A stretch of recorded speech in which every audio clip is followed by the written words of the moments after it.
In the autumn of 1942, deep within the forests of occupied Poland, there existed a place that maps dared not mark and official records refused to acknowledge. It was neither a formal concentration camp nor a ghetto, but something far more insidious, a makeshift transit facility where human beings awaited their final fate. Here, surrounded by barbed wire and watchtowers cobbled together from timber and terror, hundreds of Polish civilians, Jews, resistance suspects, and those simply deemed undesirable by the Nazi regime were crammed into wooden barracks that had once served as logging shelters. The camp had no name, only a designation, Durchgangslager 7, Transit Camp 7. It was a holding pen for the condemned, a way station on the road to Treblinka, Auschwitz, or mass graves dug in the nearby woods. The average stay was 2 weeks, few left alive. And among those imprisoned within its crude fences was a man who would transform this place of death into an unlikely theater of resistance, Dr. Antoni Kowalski. Dr. Kowalski had not intended to become a prisoner. At 43 years old, he had been practicing medicine in the small town of Biała Podlaska when the Gestapo came for him in the middle of a September night. His crime was treating a wounded partisan without reporting it to the authorities. In Nazi-occupied Poland, such an act was tantamount to treason. They dragged him from his home, still wearing his nightclothes, and threw him into a truck alongside a dozen other arrestees. By dawn, he found himself behind the wire of Transit Camp 7, stripped of his possessions, his dignity, and seemingly any hope of survival. But Dr. Kowalski possessed something the Germans had not accounted for, a physician's mind trained to observe, diagnose, and heal even in the most hostile of environments. Within days of his arrival, he had taken mental inventory of the camp's conditions. Dysentery was rampant, typhus threatened, malnutrition was universal, untreated wounds festered. The sick lay on bare wooden planks, shivering through the night, denied even the mercy of straw bedding. There was no medicine, no bandages, no soap. The single latrine pit served over 300 people and overflowed regularly. Drinking water came from a contaminated well. The camp commandant, an SS Unterscharführer named Klaus Richter, ran the facility with brutal efficiency. He was not interested in keeping prisoners alive. His mandate was simply to hold them until transport arrived. Dead prisoners were a paperwork inconvenience, nothing more. Richter had no medical officer assigned to the camp. There was no need. These people were already dead. They simply hadn't stopped breathing yet. On his 5th day in the camp, Dr. Kowalski witnessed a young woman collapse near the water pump. She was perhaps 20 years old, her face flush with fever, her breathing labored. Other prisoners backed away instinctively. Everyone knew the signs of typhus. To approach her was to invite infection. Dr. Kowalski walked forward anyway. He knelt beside her, feeling for her pulse, examining the characteristic rash spreading across her chest. Typhus, almost certainly. Without treatment, she would be dead within a week. With treatment, she might survive. But treatment required medicines that did not exist here, care that was forbidden, and hope that the camp systematically destroyed. A guard spotted him. "You there! Get away from her!" Dr. Kowalski stood slowly, raising his hands. "I am a physician. This woman needs medical attention." The guard laughed, a harsh bark of sound. "A physician in here! There are no physicians here, only prisoners." He jabbed his rifle toward the barracks. "Move along, or you'll join her." But the interaction had been witnessed by another prisoner, a former schoolteacher named Jerzy Nowak, who had been observing Dr. Kowalski since his arrival. That evening, as they huddled in the barracks against the October cold, Nowak whispered to him, I saw what you did today. You're really a doctor? I was a doctor. Now I'm just another number. Novak shook his head. No, you're still a doctor, and we need one, desperately. He leaned closer, his voice barely audible. There are others here, resistance members, people with information the underground needs. If they die from disease, the intelligence dies with them. If you could help them survive until we can arrange an escape. Dr. Kowalski studied the man's face in the dim light. With what? I have no supplies, no instruments, nothing. We'll find things, Novak insisted. We have people on the outside who can help. Small things, smuggled in.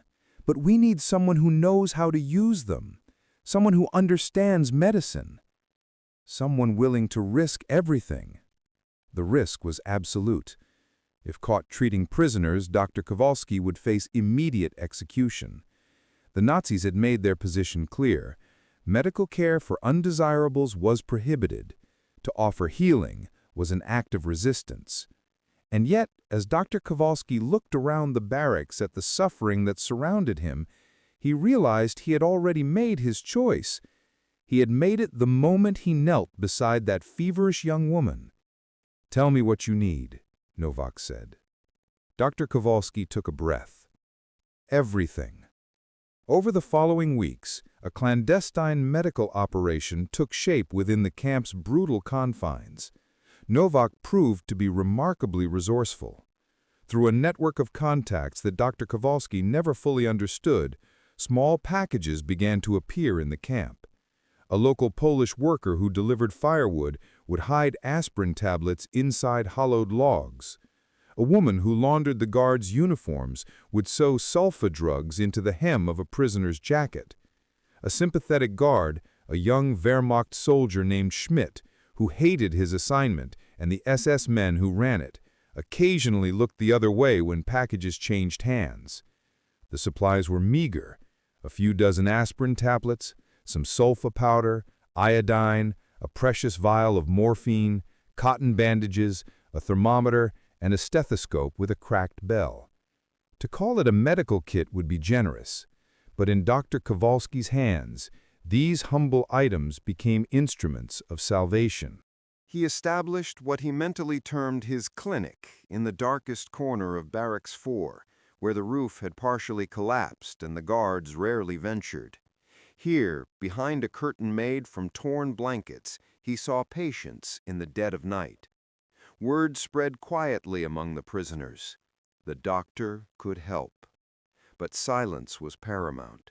If the SS discovered what was happening, everyone involved would die. Dr. Kowalski's first success came with a middle-aged man named Władysław, who had arrived at the camp with a deep gash on his leg from barbed wire. The wound had become infected, and red streaks of septicemia were climbing toward his knee. Without treatment, the infection would reach his bloodstream within days, and he would die of sepsis. Dr. Kowalski cleaned the wound with precious iodine, packed it with sulfa powder, and wrapped it with boiled rags that served as bandages. He monitored Władysław each night, changing the dressing, watching for signs of improvement or deterioration. After 5 days, the redness began to recede. After 10, the wound showed healthy pink tissue. Władysław would survive. When he was transferred out of the camp 3 weeks later on a labor transport rather than a death transport, Dr. Kowalski felt something he had not experienced since his arrest: purpose. But success brought new challenges. More prisoners sought his help: a young boy with pneumonia, an elderly woman with a broken wrist, a teenager whose appendix threatened to rupture. Each case demanded ingenuity, improvisation, and an acceptance of limitations that would have been unthinkable in his former practice. He splinted broken bones with scavenged wood. He lanced abscesses with a sharpened spoon heated over a candle flame. He treated pneumonia with steam from boiled water and whatever aspirin he could obtain. He performed procedures that would have horrified his medical school professors, working in darkness, without anesthesia, with instruments he fashioned from garbage. The most challenging case came in November, when a resistance courier named Christina arrived at the camp. She had been captured carrying false documents and was awaiting interrogation. Nowak was desperate to extract her before the Gestapo broke her under torture. But Christina had contracted typhus within days of her arrival. The disease was progressing rapidly. Her fever soared to dangerous levels. Delirium set in. Without proper care, she would die before any escape could be arranged. Christina was only 24 years old, a former school teacher who had joined the resistance after watching her brother be executed by the Nazis. She carried in her memory the locations of weapons caches, safe houses, and the identities of dozens of resistance members across 3 regions. If the Gestapo tortured this information from her, entire networks would collapse. Hundreds would die. Nowak made it clear to Dr. Kowalski, saving Christina wasn't just about one life, it was about countless others. But typhus was merciless. Dr. Kowalski had no specific treatment, no vaccines, no modern medicines. What he had was knowledge accumulated over years of practice and study. He knew that typhus patients needed constant hydration, aggressive fever management, and meticulous care to prevent complications. He also knew that the survival rate, even with proper hospital care, was barely 50%. In a concentration camp, with no resources, it should have been 0. Dr. Kowalski set up a constant vigil by Christina's side. He used precious aspirin to manage her fever, applying cool compresses made from rags soaked in the cleanest water he could find. He positioned her carefully to help her breathe. He forced small amounts of water between her cracked lips every few minutes, fighting dehydration 1 drop at a time. When her fever spiked dangerously high, he stripped away her blankets despite the November cold, knowing that the fever posed a greater threat than the chill. When she shivered uncontrollably, he covered her again, constantly adjusting, constantly monitoring, never sleeping for more than a few minutes at a time. Dr. Górska assisted him, spelling him when exhaustion threatened to overwhelm him. Together, they maintained this impossible vigil for 9 days and 9 nights. Other prisoners brought them what little they could spare, a crust of bread, a sip of ersatz coffee, a word of encouragement. The entire barracks became invested in Christina's survival, as if her life represented all their lives, her fight against death, their collective resistance against oppression. On the 10th day, Christina's fever broke. Her eyes cleared. She looked up at Dr. Kowalski with recognition and whispered, "Thank you." Those 2 words, spoken in a voice like sandpaper, were worth more to him than any medal or honor. She lived. Against all odds, using almost nothing, he had snatched a life from death's grip. 2 weeks later, during a carefully orchestrated inspection by Polish workers, Christina was smuggled out of the camp, hidden in a laundry cart. She rejoined the resistance and continued her work until Poland's liberation. In 1946, she testified at the Nuremberg trials, providing crucial evidence about Nazi atrocities. She lived until 1998, dying peacefully at the age of 80, having seen her country regain its freedom, and having raised 3 children who never knew the fear she had lived through. All because a doctor in a makeshift concentration camp refused to let disease claim her. Dr. Kowalski had not saved everyone. A young man with advanced tuberculosis died despite his best efforts. An older woman's heart simply gave out. Each death haunted him. But more survived than died, and that had to be enough. The most remarkable transformation occurred in mid-December when a new prisoner arrived, Dr. Helena Górska, a pediatrician from Warsaw who had been arrested for hiding Jewish children in her clinic. When she discovered what Dr. Kowalski was doing, she immediately offered to help. Together, they formed a medical team, doubling their capacity to treat patients.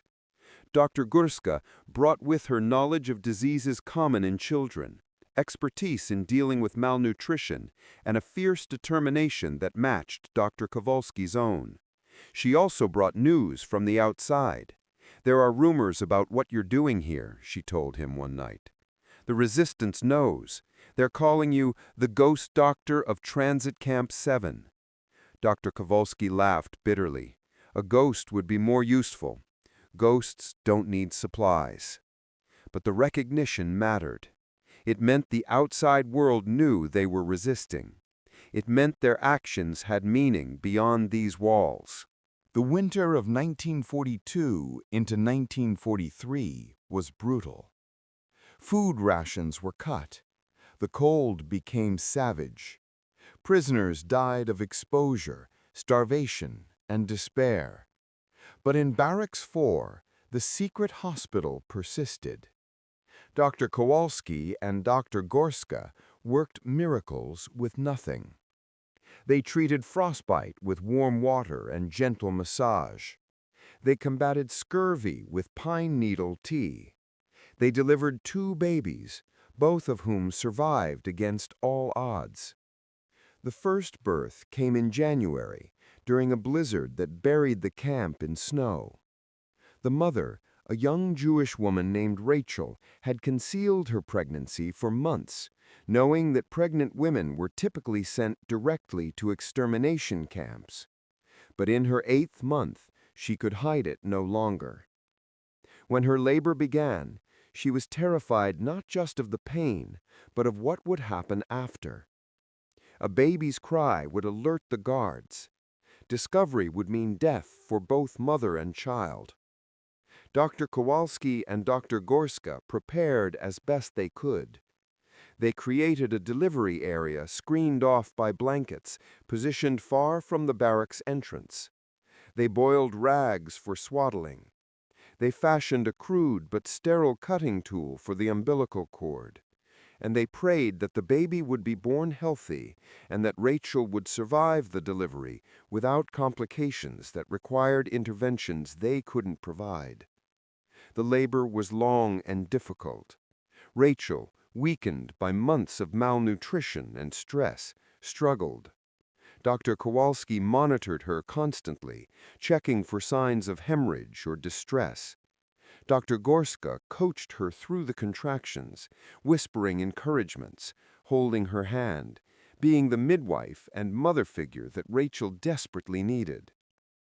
Other prisoners formed a human barrier near the barracks entrance, ready to create noise or distraction if the guards came near. Finally, after 18 hours, the baby emerged, a girl. She was tiny, dangerously underweight, but her lungs were strong. Her first cry split the air of Barracks 4 like a trumpet blast.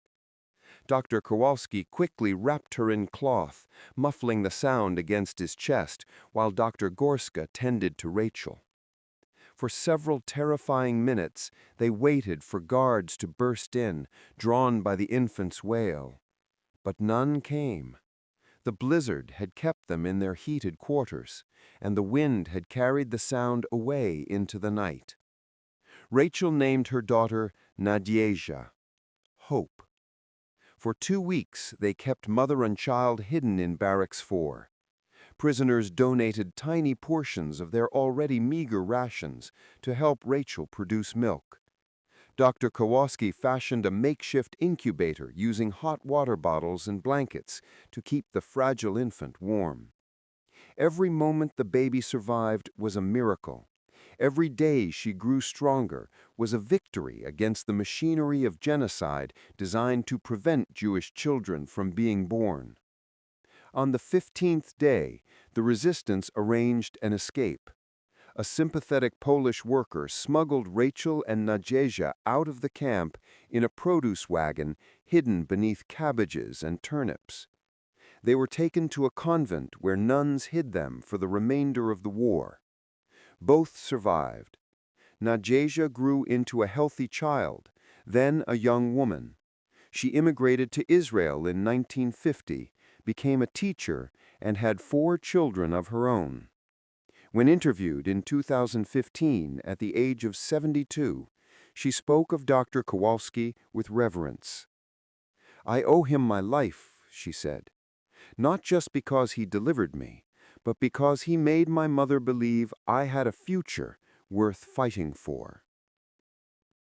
The second birth, in March, was even more dangerous. The mother, a political prisoner named Magda, went into premature labor at only 7 months. The baby boy, born weighing barely 3 pounds, wasn't breathing when he emerged. Dr. Kowalski had seconds to act. With no medical equipment, no oxygen, no modern interventions, he relied on techniques that were centuries old.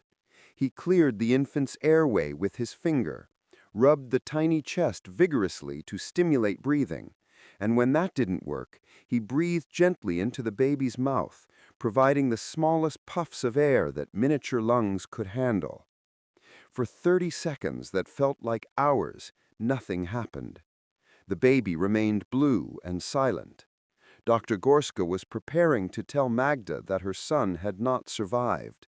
But Dr. Kowalski refused to stop. He continued the gentle rescue breathing, one small puff after another, willing life into the infant. And then, miraculously, the baby gasped. A tiny, fragile breath. Then another. Color began to return to his skin. His chest began to rise and fall on its own. But the crisis was far from over. A premature infant required specialized care, temperature control, and frequent feeding. In a concentration camp, premature babies simply didn't survive. But Dr. Kowalski was determined to defy that grim statistic. He created a crude incubator using a wooden box lined with blankets and surrounded by bottles filled with warm water that had to be changed every 2 hours. He instructed Magda on feeding the baby tiny amounts every hour. He recruited other prisoners to maintain the temperature control around the clock, ensuring the infant never got too cold or too hot. For 3 weeks, that baby's survival consumed nearly everyone in Barracks Four. It became a collective mission, a shared act of defiance. Prisoners who barely had strength to stand took shifts warming water bottles. Women who had lost their own children in the Holocaust devoted themselves to keeping this one alive. It was as if in saving this one fragile life, they were reclaiming something the Nazis had tried to take from them: the fundamental human right to nurture and protect the next generation. The baby survived. When he was strong enough, he and Magda were smuggled out through the same underground network that had saved Rachel and Nadezhda. The boy, named Alexander, grew up in hiding, then in post-war Poland, and eventually became a physician himself, inspired by the story of the doctor who had saved his life. He practiced medicine in Krakow for 40 years, and in his office he kept a photograph of Dr. Kowalski that he had obtained from the archives. "This is why I became a doctor," he would tell students, "because someone showed me that medicine is about refusing to accept death, even when everything says it's impossible."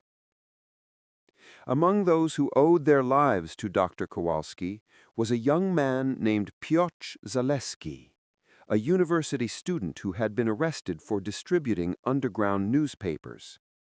When Piotr arrived at Transit Camp 7 in December 1942, he was suffering from severe malnutrition and the early stages of tuberculosis.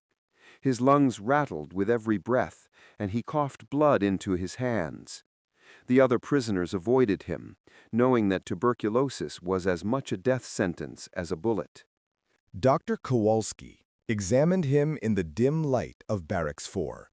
The diagnosis was grim. Without proper nutrition, rest and medication, Piotr would be dead within weeks. But Dr. Kowalski had learned to work with impossibilities. He convinced Noak's network to smuggle in extra food rations, small portions scraped from a dozen sources. He created a makeshift isolation area, using blankets hung from the rafters. He fashioned a steam tent, using boiled water to ease Piotr's breathing. And most importantly, he gave him something no one else had: hope. Every night, Dr. Kowalski would sit with Piotr and talk to him. Not about the war, not about the camp, but about the future. About the books Piotr would read when he returned to university. About the family he would raise. About the life that awaited him beyond the wire. These conversations were as much medicine as anything in his meager medical kit. Slowly, impossibly, Piotr began to improve. His cough subsided. His fever broke. Color returned to his cheeks. By February, he was strong enough to work in the camp's carpentry detail, which gave him access to tools and information. By March, he was coordinating with the outside resistance. And in April, just days before the Gestapo raid, Piotr was smuggled out of the camp, hidden in a shipment of lumber. Piotr Zaleski survived the war. He returned to his studies, became a journalist, and spent decades documenting the stories of resistance members and survivors. In 1968, he published a memoir titled The Doctor Who Defied Death, entirely devoted to his experiences with Dr. Kowalski. It was through Piotr's detailed accounts that much of what we know about the secret hospital in Barracks Four was preserved.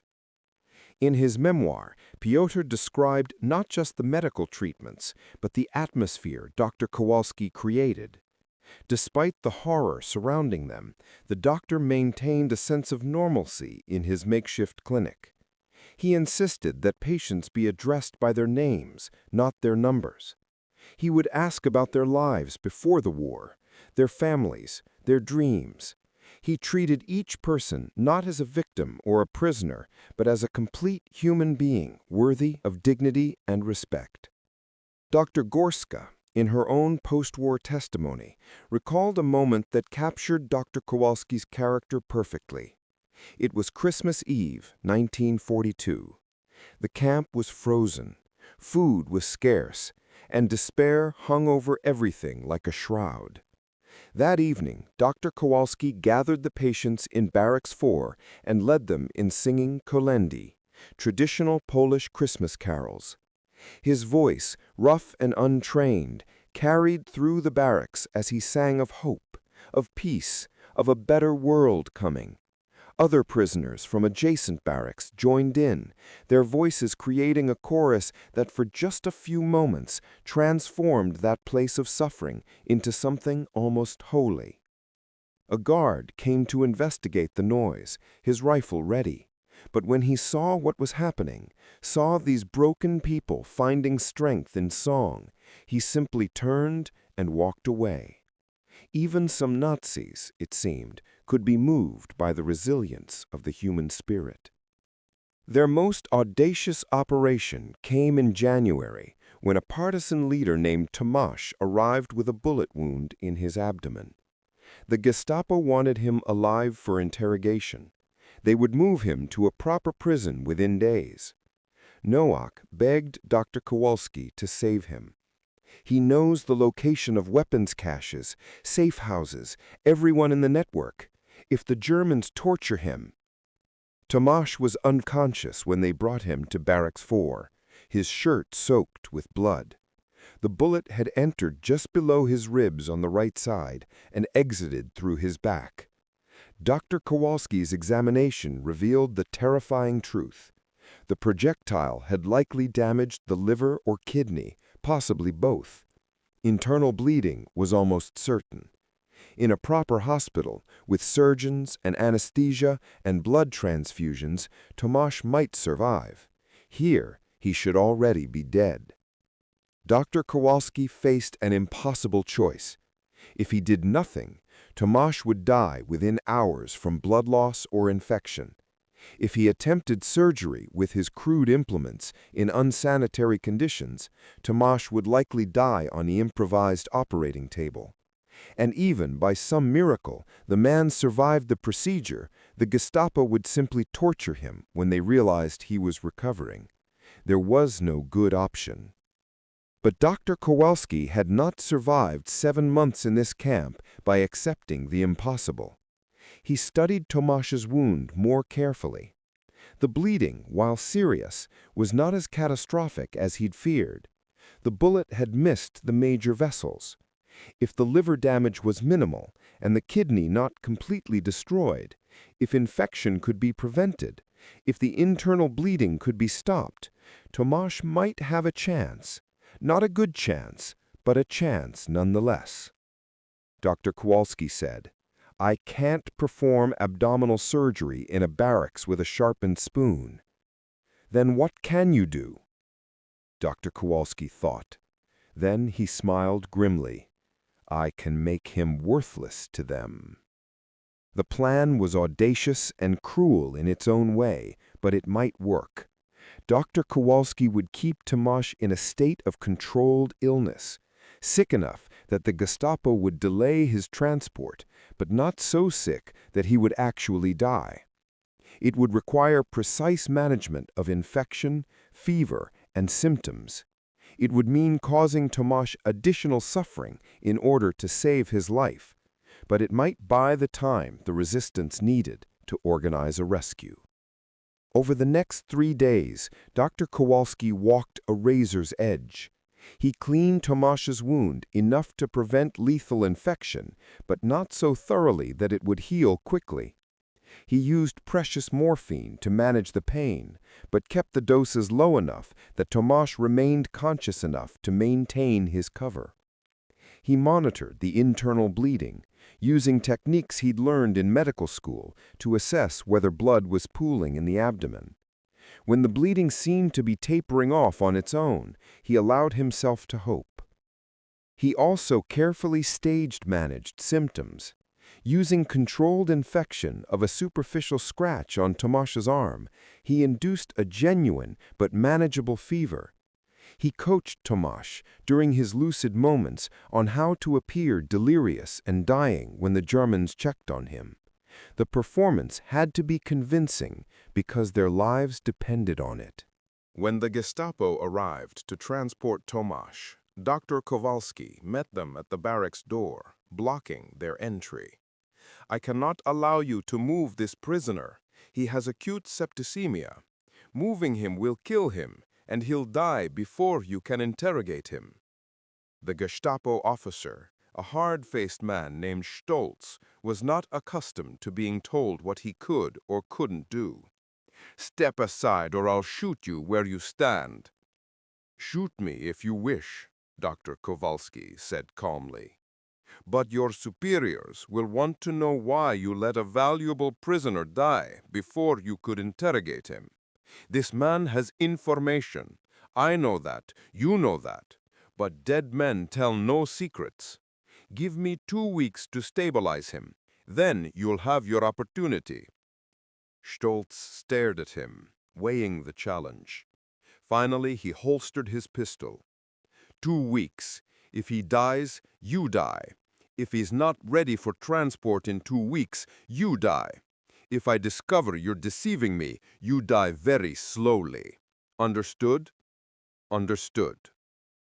The Gestapo officer left, and Dr. Kowalski allowed himself to breathe. He had bought Tomasz time. Now the resistance had to make use of it. The next 14 days were among the most stressful of Dr. Kowalski's imprisonment. He had to keep Tomasz genuinely ill but stable, convincing enough to satisfy any German doctor who might check on him, but healthy enough that he could recover once freed. It was like walking a tightrope while juggling knives. On the 13th day, the resistance struck. It wasn't a subtle operation. 20 partisan fighters attacked the camp at dawn, targeting the guard towers and gates with focused fury. The assault lasted only 17 minutes, but in that time they freed 23 prisoners, including Tomasz. Dr. Kowalski watched from Barracks Four as Tomasz, supported by two fighters, was carried through the broken gate to freedom. But such victories came at a cost. In February 1943, Commandant Richter became suspicious. The typhus outbreak in Barracks Four had lasted months without spreading, which defied the disease's normal pattern. He ordered a medical inspection by a German army doctor. Dr. Kowalski knew this was the end. A trained physician would immediately recognize the deception. The fake cases would be exposed. The secret hospital would be discovered. He and Dr. Górska would be executed, along with everyone who had helped them. The night before the inspection, a heavy snow fell over the camp, blanketing everything in white that seemed to mock their dark situation.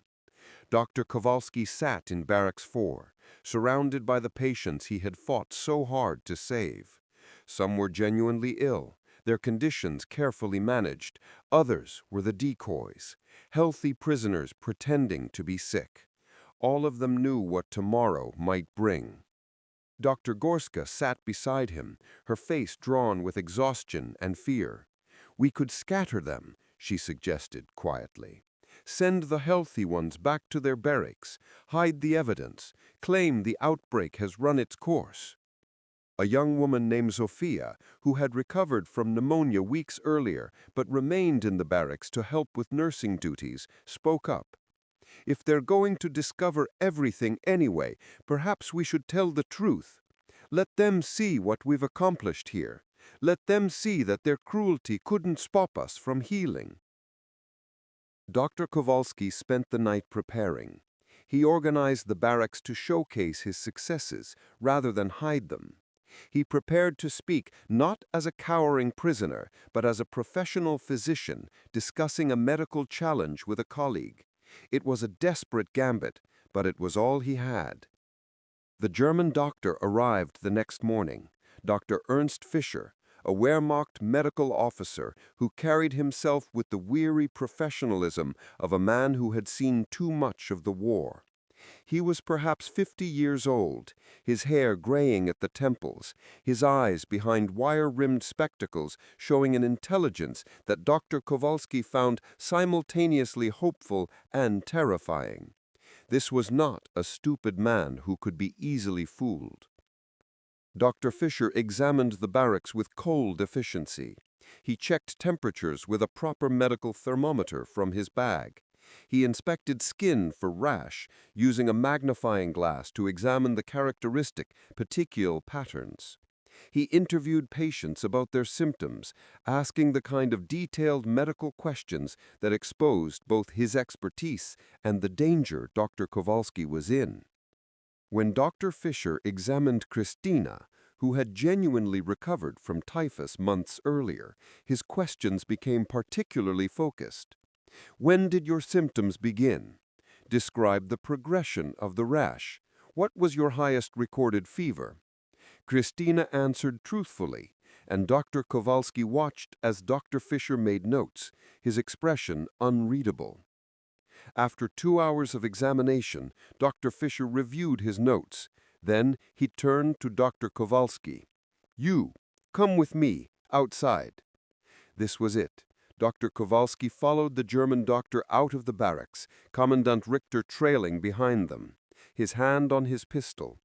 They walked a short distance from the barracks, far enough that the prisoners inside couldn't hear their conversation. Dr. Fischer lit a cigarette, offered one to Dr. Kowalski, who declined. The German doctor studied him for a long moment. "You are trained in medicine." "Yes, Herr Doctor. I practiced in Biała Podlaska before my arrest." "Infectious diseases?" "General practice, but yes, I have experience with infectious diseases." Dr. Fischer nodded slowly. "I have examined 12 patients in that barracks. 4 show clear signs of recent typhus infection, now resolved. 3 others show symptoms consistent with active but managed cases of various infectious diseases. The rest appeared to be recovering from malnutrition and minor ailments. Your diagnosis of typhus was correct. Your quarantine was appropriate. Your treatment, given the complete lack of resources, was remarkably effective. Dr. Kowalski said nothing, waiting for the other shoe to drop. I also found evidence, Dr. Fisher continued, his voice lowering, of medical interventions far beyond the treatment of typhus. Surgical scars, properly set fractures, patients recovering from conditions that should have killed them in an environment like this. He fixed Dr. Kowalski with a penetrating stare. You've been running an unauthorized medical facility in a concentration camp. You've been treating prisoners who were meant to die. You've been playing doctor when you should have been just another prisoner awaiting your fate. Commandant Richter stepped forward eagerly. Then you confirm he has been violating protocol. I'll have him shot immediately. Richter's face purpled with rage. But he saved your camp from becoming a death trap for everyone in it, including you, Dr. Fisher said coldly. That is what I will report. If you have a problem with that, take it up with my commanding officer. But I suspect he will be more interested in the fact that you allowed a typhus outbreak to occur at all due to inadequate sanitation and overcrowding. The threat was clear. If Richter pushed this, Dr. Fisher would make him look incompetent to his superiors. Richter glared at Dr. Kowalski with pure hatred, but he nodded curtly. The quarantine continues. 1 month. Dr. Fisher walked back toward his vehicle without another word to either of them. But as he passed Dr. Kowalski, he muttered, barely audible, "Keep them alive, doctor. It's what we're supposed to do." Dr. Kowalski stood frozen, hardly daring to believe what had just happened.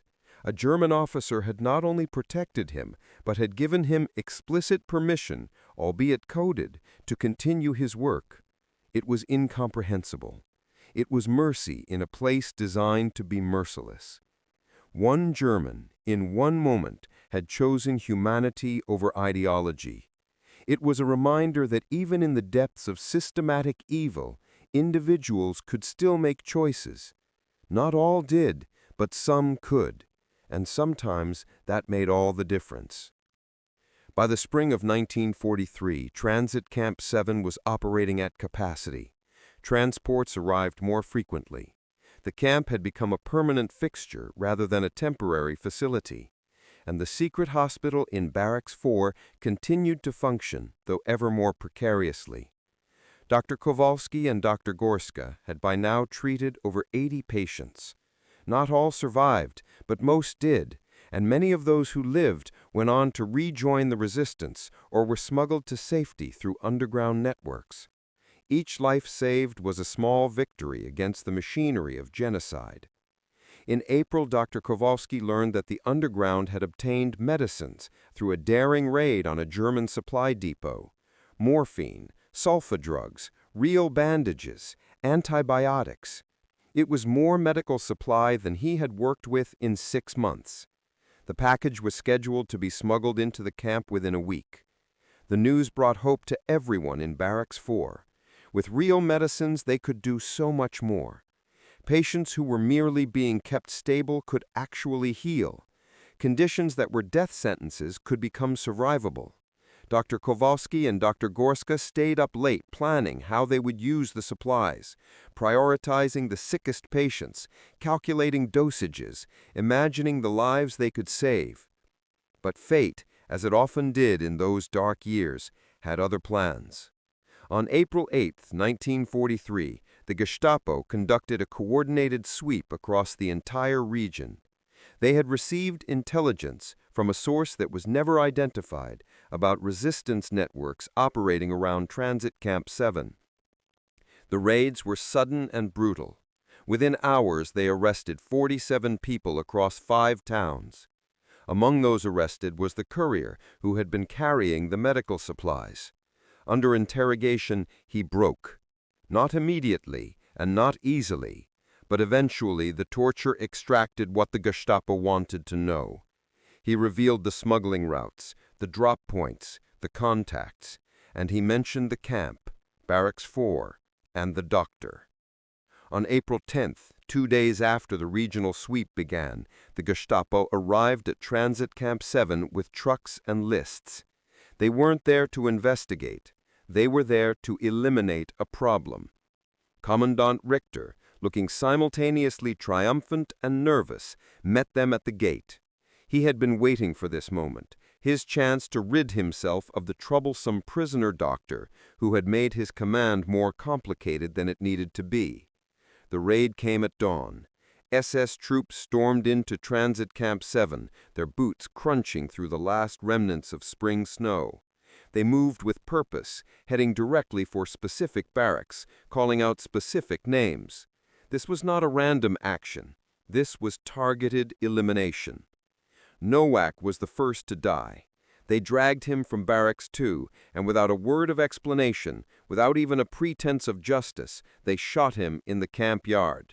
His body fell into the mud, blood pooling around him, and the gunshot echoed through the morning air like a declaration: resistance would not be tolerated. 17 other prisoners identified as resistance members or sympathizers followed him in quick succession.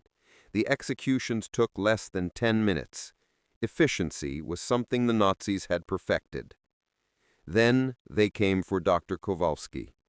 He was in Barracks 4, tending to a child with pneumonia, a boy of perhaps 7, whom he reminded painfully of his own son, whom he hadn't seen since his arrest. The child's fever had broken the previous night, and Dr. Kowalski was checking his breathing, listening to his lungs, feeling optimistic about his recovery. It was a moment of quiet hope in a place designed to destroy hope. The door burst open. 4 SS men entered, rifles ready. Dr. Antoni Kowalski. He stood slowly, keeping his hands visible. There was no point in running, no point in resisting. He had known this might come. Every day he had worked in defiance of their orders had been a day borrowed from death. Now the debt was being called. I am Dr. Kowalski. You are under arrest for aiding the resistance, treating enemies of the Reich, and conspiracy against German authority. You will come with us. Dr. Górska stepped forward, her face pale, but her voice steady. I am also a physician. I have been working with Dr. Kowalski. If he is to be arrested, arrest me as well. One of the SS men looked at his list. Dr. Helena Górska? Yes. You are not on our list. Step aside. I will not. I have done everything Dr. Kowalski has done. I am equally responsible. The SS officer studied her for a moment, then made a decision that Dr. Kowalski would never understand. Step aside or we will shoot you here. You are not on our list. We have no orders concerning you. Step aside. Dr. Górska looked at Dr. Kowalski, her eyes pleading for guidance. What should she do? Insist on being arrested alongside him? Try to save herself? In that moment, Dr. Kowalski made the choice for her. Helena, he said quietly, using her first name for the first time, take care of them. It was the same thing he had said when they took Nowak, the same thing he had said every time a prisoner was transferred or executed. Take care of them. It meant the work continues. It meant don't let our efforts be for nothing. It meant survive and tell the world what happened here. Dr. Górska's eyes filled with tears, but she nodded and stepped back. The SS men grabbed Dr. Kowalski by the arms and pulled him toward the door.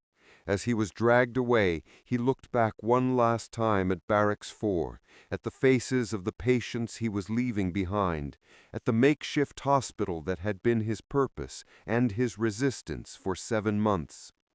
The young boy with pneumonia, the one whose recovery he would never see, called out weakly, Dr. Kowalski! You're going to be fine, Dr. Kowalski called back. Listen to Dr. Górska. Do everything she tells you. You're going to be fine. He didn't know if the boy would actually be fine. He didn't know if any of them would be fine. But he needed to believe it, needed to hold on to hope, even as they dragged him towards certain death. Because without hope, what had any of it been for? They threw him into a truck with 11 other prisoners, all of whom had been arrested in connection with the resistance network. Some he recognized from the camp. Others were strangers, resistance members from the outside. None of them spoke. There was nothing to say. They all knew where they were going. The truck drove for perhaps 30 minutes, though Dr. Kowalski lost track of time. He spent the journey thinking not about himself, but about his patients. Christina, who had survived typhus and escaped to continue fighting. Władysław, whose infected leg had healed. Tomas, freed in the partisan raid. Rachel and her daughter, Nadzieja. Magda and baby Alexander. Piotr Zaleski, who had overcome tuberculosis. The dozens of others who had passed through Barracks Four and left alive because he had refused to stop being a doctor. He thought about Dr. Górska, who would have to carry on without him. Would she be able to continue the work?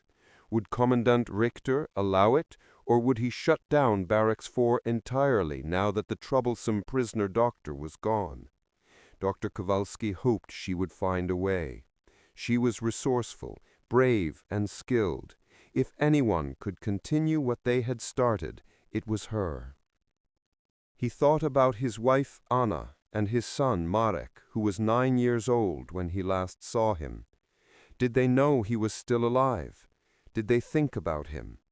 Would they ever learn what he had done in these final months? He hoped so. He hoped they would know that he had remained true to his oath, that he had continued to heal even when healing was forbidden, that he had chosen to be a doctor until the very end. The truck stopped. The doors opened. They were in a forest, a clearing surrounded by dense pines that blocked out the morning sun. Dr. Kowalski recognized this place from descriptions he had heard whispered among prisoners. One of the killing sites where the Nazis disposed of people they wanted to vanish without record or ceremony. A mass grave had already been dug, a long trench that scarred the earth like an open wound. Dr. Kowalski looked at the forest around him. The trees were beginning to show their spring growth, tiny buds of green appearing on branches that had been bare all winter. Life persisting. Even here, he thought it was fitting somehow.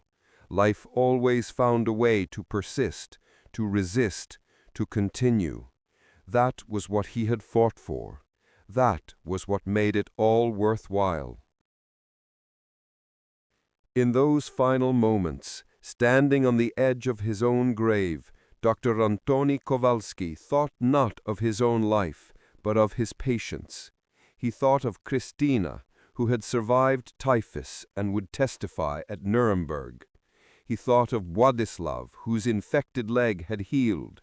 Tomas, freed in the partisan raid. Rachel and her daughter, Nadzieja. Hope herself, alive because Dr. Kowalski had refused to accept that a Jewish baby had no right to exist. He thought of Magda and baby Alexander, the premature infant who breathed because Dr. Kowalski had breathed for him. He thought of Piotr Zaleski, whose tuberculosis should have killed him, but didn't, who would write a book about this, who would ensure the story survived. He thought of the 87 patients he had treated in Barracks Four. Not all had survived, but most had. 87 lives touched, 63 lives saved, 63 small victories against an empire built on death. In a place designed to extinguish humanity, he had affirmed it. In conditions meant to make healing impossible, he had healed. In the face of a regime that forbade compassion, he had been compassionate. The SS officer gave the command. Dr. Kowalski closed his eyes. He thought of his wife and son, whom he would never see again. He thought of the medical oath he had taken so many years ago, to do no harm, to preserve life, to serve humanity. He had kept that oath, even here, even now, even in the darkest place imaginable. The shots rang out. Dr. Kowalski fell into the earth alongside the others, his body collapsing into the mass grave, another victim of the machinery of genocide. The SS men shoveled dirt over the bodies, covering them hastily, erasing the evidence of their crime. They lit cigarettes, made jokes, and drove away. It was April 12, 1943. Dr. Antoni Kowalski was 44 years old. The forest was silent, except for the wind in the pines, and the earth kept its secrets. But this story does not end in that forest grave, because Dr. Górska survived. She continued the work in Barracks Four until the camp was finally liberated in 1944. She documented everything: the patients treated, the procedures performed, the lives saved. After the war, she testified at trials about what she and Dr. Kowalski had done. She spent the rest of her life ensuring that his story was not forgotten, that his sacrifice was not in vain. Christina survived. She went on to become a crucial member of the Home Army, using the intelligence she carried to save countless lives. After the war, she testified at Nuremberg, providing evidence that helped convict Nazi war criminals. She spoke often of Dr. Kowalski, the man who had snatched her from death's grip and given her the chance to continue fighting. Tomas recovered fully and led partisan operations until Poland's liberation. He personally led 3 major operations that freed over 100 prisoners from various camps and prisons. He credited Dr. Kowalski with giving him the time he needed, with standing up to the Gestapo when no one else would have dared to. The 2 babies grew into adults who had children of their own. Nadia immigrated to Israel and became a teacher, passing on to her students the value of hope, even in the darkest times.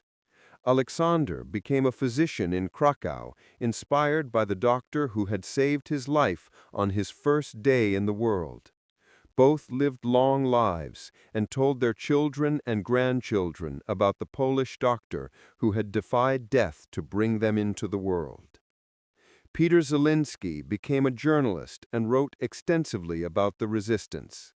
His 1968 memoir, The Doctor Who Defied Death, became required reading in Polish medical schools.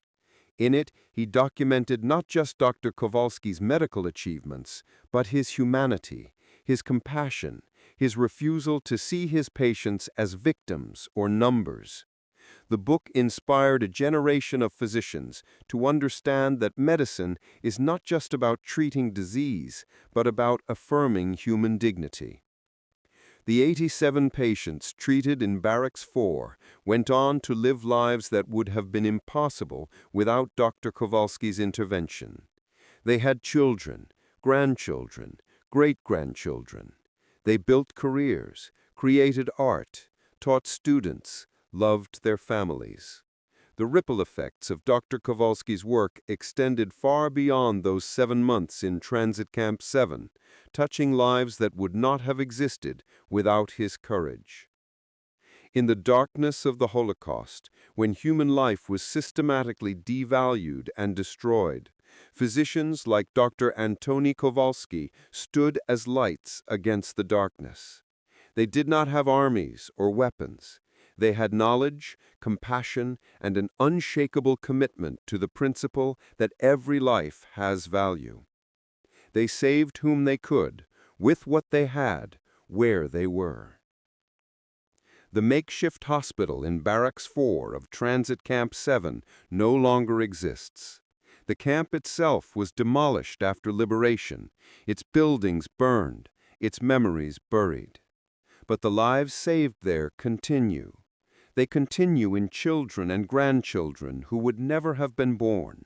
They continue in the testimony of survivors who shared their stories. They continue in the inspiration they provide to new generations of physicians facing their own moral challenges. Dr. Antoni Kowalski's story reminds us that medicine is inherently an active resistance against death, against suffering, against the forces that would diminish human dignity. It reminds us that even in the darkest times, individuals have the power to choose compassion. And it reminds us that small acts of courage, performed in obscurity, can ripple across decades and change the world in ways we cannot predict. The Polish doctor who saved dozens in a makeshift concentration camp did not survive to see liberation. He did not live to accept medals or accolades. He died in an unmarked grave in a Polish forest. His body never recovered, his fate unknown to his family for years after the war. But his work survived. His patience survived. And through them, his defiance of evil lives on. That is heroism. That is resistance. That is medicine at its highest calling. And that is why we remembered the ghost doctor of Transit Camp 7, and all those like him, who transformed places of death into sanctuaries of hope, one patient at a time. Their stories remind us that even when the world descends into madness, there are those who will stand firm, who will choose compassion over cruelty, who will heal rather than harm. They remind us that the choice to be human, to be decent, to care for others is always available to us, no matter how dark the circumstances. Dr. Antoni Kowalski made that choice every day for 7 months. He paid for it with his life. But in doing so, he created something that could not be killed: hope, dignity, and proof that the human spirit cannot be extinguished by any force, no matter how powerful or cruel. His legacy lives on, not in monuments or medals, but in the lives he touched, the patients he saved, and the example he set for all who would follow in his footsteps.